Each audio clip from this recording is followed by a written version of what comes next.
हम election contest करेंगे।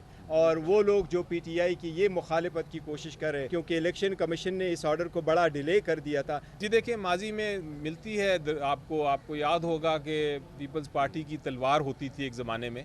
देखिए मेरी नज़र में मैं सुप्रीम कोर्ट में था उस केस में, जब अदालत ने कहा था कि आप ये अब लिखी गई है, ये अब चेंज नहीं होगी तारीख 8 फरवरी की। पास एक पूरा डेटा है, क्योंकि चूँकि मैं इससे पहले चीफ इलेक्शन कमिश्नर था और डेटा को मेंटेन करना मेरी जिम्मेदारी थी। इसका इंटायर प्रोसेस मैंने कर दिया था। मैं इलेक्शन कमीशन को दिखाऊंगा भी कि मैंने व्हाट्सअप किया है। इसके जो बैलेट पेपर थे वो मैंने 27 तारीख को प्रिंट करवाए थे, 3 तारीख के बाद, क्योंकि इलेक्शन कमीशन ने इस ऑर्डर को बड़ा डिले कर दिया था, जबकि आपके सामने ये ओरली अनाउंस हो चुका था। इसलिए वो प्रोसेस हमने कंप्लीट कर दिया था। लेकिन जो इतने भी एप्लीकेंट हैं, हमारे डेटा के मुताबिक, और हमारा एक ऐप है राबता ऐप, उस पर अगर आप अपना CNIC भेजें तो वो आपको इलेक्शन कमीशन की तरह आएगा। हमारे पास वाहिद पार्टी है पाकिस्तान की जिसके पास बेहतरीन डेटा मौजूद है अपने वोटर्स का। अगर आप बैठे तो बग़ैर पूछ के वो आपके पास आएगा। इनमें से जो एप्लीकेंट है कोई भी हमारा मेंबर नहीं है। और अगर आप इनकी एप्लीकेशन उठा ले, मैं अभी आपको दिखाता हूँ, इनकी एप्लीकेशंस एक एक पेज पे मुनहसर है, एक एक पेज पे, सिर्फ एक पेज वो डिटो कापी है, उर्दू सी लिखी गई है, एक ही पेन से लिखा गया है, एक ही हैंड राइट से दिए गए हैं। वोटर लिस्ट जारी करेंगे। एप्लीकेशन की प्रोसीडिंग बड़ी तेजी से हो रही है, 14 एप्लीकेशंस हैं, सुनी भी जा रही हैं। आपने सोच रखा है सर, लगता यही है बल्ले के निशान से पीटीआई महरूम हो जाएगी, तो क्या लाएअमल होगा आपका सर?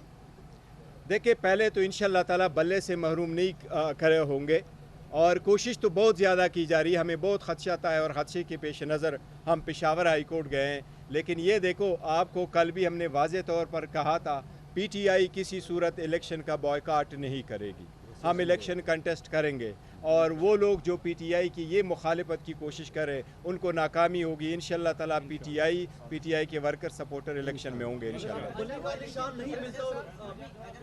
ये बता दीजिएगा कि आज जो डीजी ला कर दिया था, बजाय वो इलेक्शन कमीशन को असिस्ट कर दें कि वो एक पार्टी नजर आए, तो इस हवाले से आपको लगता है इलेक्शन कमीशन आपके साथ इंसाफ करेगा? जी, आइंदा आपका क्या लाएअमल होगा कि सेम पीपल्स पार्टी जैसी सूरत हाल आपके साथ भी होने जा रही है, उनमें 4P का इजाफा करके नई पार्टी बनाएगी, तो आपकी कोई तजवीज़ देने का और है? जी देखें, जहाँ तक तो ताल्लुक़ है इलेक्शन कमीशन ऑफ पाकिस्तान के, उठे थे एक साहब जिन्होंने जो शायद लॉ के डीजी हैं उनके, वो उन्होंने आके कुछ कोशिश की थी कि वो बात करें, लेकिन जब हमने ऑब्जेक्ट किया कि वो नहीं कर सकते क्योंकि इलेक्शन कमीशन ऑफ पाकिस्तान ये इन केसों में पार्टी नहीं है, उन्होंने तो फ़ैसला करना है। और अगर उनका डीजी लॉ अगर आके कोई स्टेटमेंट देता है या सपोर्ट करता है ऑब्जेक्शन पिटिशनर्स की जो जिन्होंने ऑब्जेक्ट किया है, तो फिर वो एक तरह से नज़र आएगा कि इलेक्शन कमीशन ऑफ पाकिस्तान एक तरह से उनके ख़िलाफ़ एक आएगी बात कि वो इन्वॉल्व हो गए हैं केस में। उसको हमने जो ऑब्जेक्ट किया, तो उसके बाद इलेक्शन कमीशन ऑफ पाकिस्तान ने उनको एक तरह से रोक दिया कि आपका अभी बनता नहीं है कि आप कोई बहस करें। तो ये इस तरह के इंसिडेंट्स हो जाते हैं, हम इसको नहीं समझते कोई इतना अहम है। वो उठ खड़े हुए थे, उठ के उन्होंने बातें कर दी थी। अब जहाँ तक ताल्लुक़ है कि जिस तरह फरमाया बैरिस्टर गौहर साहब ने कि इलेक्शन तो हमने लड़ना है और इलेक्शन इंशाल्लाह पीटीआई लड़ेगी, उसके ऊपर हमारी स्ट्रेटजीज़ हैं। Strategies plan A, plan B, plan C होते हैं और होने चाहिए हर पॉलिटिकल पार्टी को, क्योंकि हम सियासत में हैं और इस वक्त जो तूफ़ान है उसको सामने हम देख रहे हैं, तो तूफ़ान के साथ निपटने के लिए हमें भी स्ट्रेटजीज़ बनानी पड़ती हैं, लेकिन हम उनको अभी फ़िलहाल डिस्क्लोज़ नहीं करेंगे। वक्त आने पे हम देखेंगे कि क्या करना है। अली ज़फ़र साहब, पावर कॉरिडोर्स में इस्लामाबाद में ये बातें चल रही कि जो इलेक्शन है वो अगले साल अक्टूबर में होंगे। कल आसिफ अली जरदारी साहब का इंटरव्यू चला, उन्होंने कहा 8 फरवरी को होते हैं 18 फरवरी को कोई फ़र्क नहीं पड़ता। तो यूँ उमूमी तौर पे ये तासुर मिल रहा है कि शायद कोई खिचड़ी जो है वो अब पक चुकी है। अगर इंतखाबात मुलतवी होते हैं, इससे पहले भी इंतखाबात के ऑर्डर्स नहीं माने गए, तो क्या सिचुएशन होगी, पाकिस्तान तरीके से आप कैसे रहते हैं? देखिए मेरी नज़र में मैं सुप्रीम कोर्ट में था उस केस में, जब अदालत ने कहा था कि आप ये अब लिखी गई है, ये अब चेंज नहीं होगी तारीख 8 फरवरी की, ये अब पत्थर पे एक लिखी गई है, वो एक लकीर है, उसमें कोई तब्दीली नहीं आएगी। और ये भी सुप्रीम कोर्ट ने कहा था कि ये भी कहना कि इसमें कोई भाम है या ये भी कहना कि ताख़ीर हो सकती है इलेक्शन में, ये भी एक तरह से कंटेम्प्ट ऑफ कोर्ट होगी। तो मैं तो अदालत का हुक्म मानते हुए आपको सिर्फ ये कहूँगा कि ऐसी कोई बात नहीं है, ना हमें करनी चाहिए ना ज़रूरत है। इंशाल्लाह इलेक्शन होगा और आप देखेंगे कि बहुत जल्द शेड्यूल आने वाला है इलेक्शन कमीशन ऑफ पाकिस्तान की तरफ से। मेरी नज़र में 14 तारीख के बाद कोई गुंजाइश नहीं कि 14 तारीख से आगे अनाउंसमेंट हो शेड्यूल की।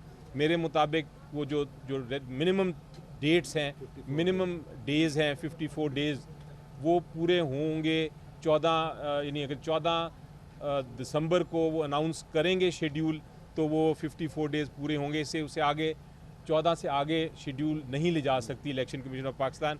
अगर ले जाएगी तो फिर ये सुप्रीम कोर्ट ऑफ पाकिस्तान के हुक्म की जो है ख़िलाफ़ वर्जी होगी, जो उन्होंने कमिटमेंट दी और साइन किया प्रेसिडेंट साहब के साथ मिल के कि यही तारीख होगी, उसकी भी ख़िलाफ़ वर्जी होगी। तो ये मुझे नहीं लगता कि इलेक्शन कमीशन ऑफ पाकिस्तान ऐसी कोई हरकत कर सकता है। बहुत शुक्रिया।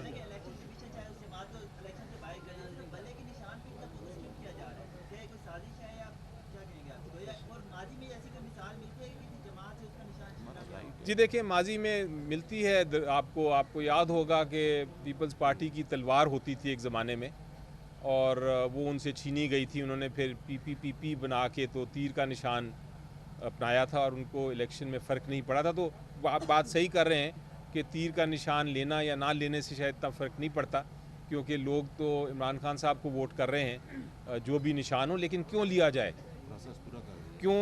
ये हमारा सवाल ये है कि जबकि हमारा हमेशा से वो निशान है और हमने इलेक्शन करा लिया है और कोई गलती नहीं की, साफ साफ इलेक्शन है, तो फिर क्यों छीना जाए हमसे? ये इन प्रिंसिपल बात कर रहे हैं हम।